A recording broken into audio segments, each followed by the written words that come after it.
this is Miss Andrea, and this is probably my last video of the year. Today is January 18th. I'm trying to finish my second semester of my master's program. The holidays are coming, and we have illness in my husband's family, and I'm officially overwhelmed to the point that I stopped my other channel completely. Um, it was just too much of a distraction. And this is the channel that I'm actually invested in. This is the channel that I actually care about. This is the channel that's actually monetized. So if you want more of me, I've gotten a lot of great comments this past week on how helpful I have been. If you want more of that, please like, follow, and share, because I can only dedicate time to this channel if it pays off in some way, and my heart really is to do this. This video is entitled "My Kids Are Grown, so why am I still involved in homeschooling?" And there's probably 10 videos in my whole repertoire that tells you why I homeschooled in the first place. So let's talk about why I'm still homeschooling when I don't have homeschool age children. My daughter graduated in 2013, so that would put us at 8.5 years right now, right? Yeah. And when I was done homeschooling my kids, I admit to being completely burnt out in the area of homeschooling. I had previously had an ambition to continue working with homeschoolers, but just based on feedback from our local homeschool community, I didn't think that that was feasible. And what I had determined was that the people who needed my help couldn't afford to pay me, and the people who could afford to pay me didn't want my help. And the reason for that is because where I live, at that time, especially 2011, 12, 13, not a lot of Black people were homeschooled. Not a lot of Black people were homeschooling. And my white homeschool friends were friendly enough, but didn't appreciate my level of expertise. And yeah, I have and had a level of expertise above what other homeschoolers around me have and had, because of how hard I've studied the subject, on how much I've studied everything to do with homeschooling. The whole time I was homeschooling, I was writing for websites. And I was a homeschool blogger, so I was consuming homeschool information every day. I was consuming college prep information every day. I was consuming college intro information every day. I educated myself completely and fully in the areas of education and homeschooling. But there were people who said so to my face. I'm not making this up, and I'm not projecting, that there are other people in the community that are experts that they would rather go to because they had more in common. So I got a little upset, and I just said, if this community doesn't want me, then I don't want this community. And I spent the next 5 years volunteering in community theater, because it is possible to have more than one passion. And as my daughter is an actress, and I spent 6 years embroiled in being a stage mom, because my daughter started in pageants and then started acting. I was extremely familiar there also, and I'm quite a good sewer, which made me an amazing costumer.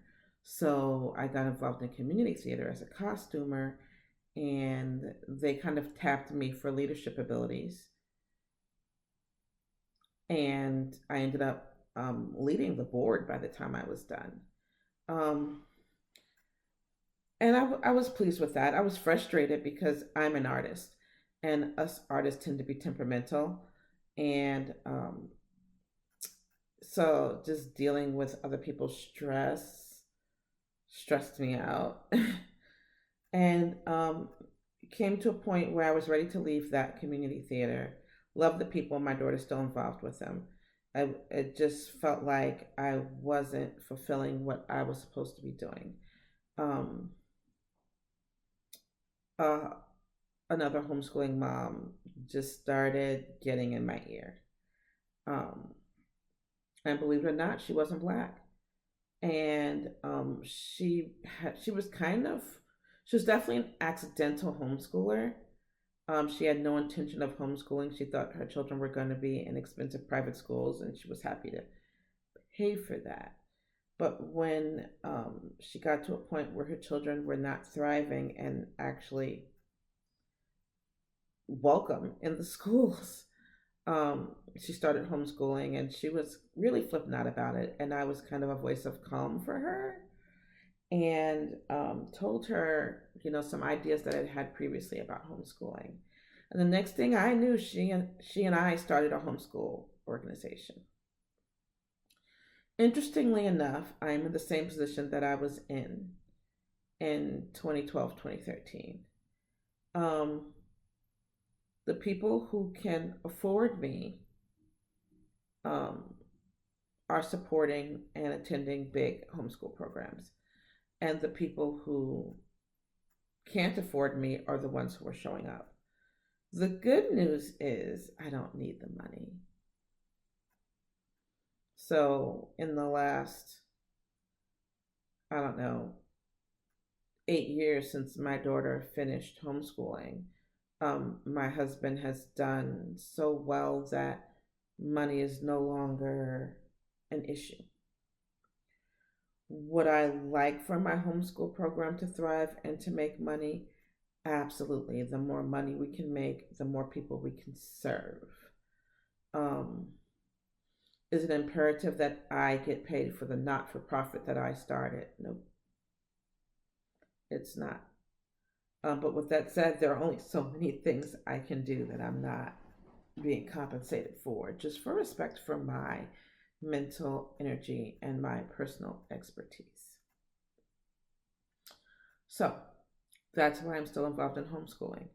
In the past 3 years since I started the homeschool program, I have to say that I've been shown that for me, the money is just not important, and it's never going to equal the joy I'm getting from the kids and just seeing them grow and seeing them be successful. I got like so many report card reports on my phone these last weeks, not from kids who are actually currently in my homeschool program, but from kids who have graduated my homeschool program and additional public school children who I assist because there's a void for guidance counselors in the public schools. And if you're not that top 5 or 10%, you don't really get the guidance you need. And so word of mouth kind of got around. And actually, that's really the only thing that I truly get paid well for is, and I still charge like bottom rates, is for counseling public school kids into getting into college.